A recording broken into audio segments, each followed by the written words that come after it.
And on the 8th day, God looked down on his planned paradise and said, I need someone willing to clean up what everyone else takes for granted. So God made a pumper.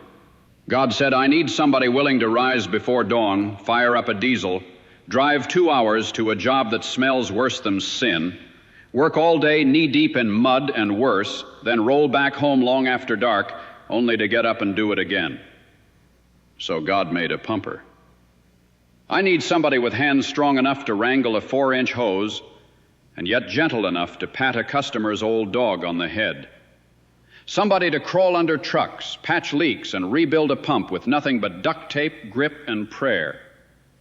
So God made a pumper. God said, I need somebody willing to miss supper because the line backed up again, to answer a call at midnight because the restaurant's overflowing, and still show up to church Sunday morning with diesel on his boots and a smile on his face. So God made a pumper.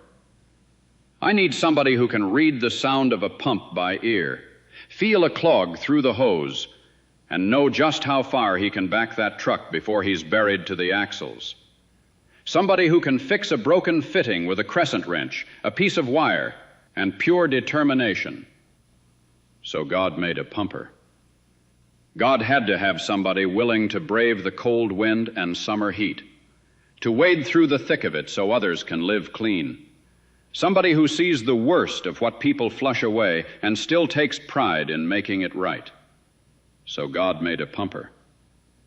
It had to be somebody who could handle gallons and grit, pressure and patience, and still find time to wave to a kid on the roadside who thinks that big shiny truck is the coolest thing he's ever seen.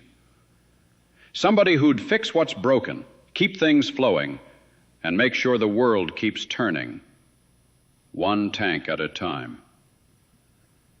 Somebody who'd laugh, then sigh, and then nod with quiet pride when his son says he wants to spend his life doing what Dad does.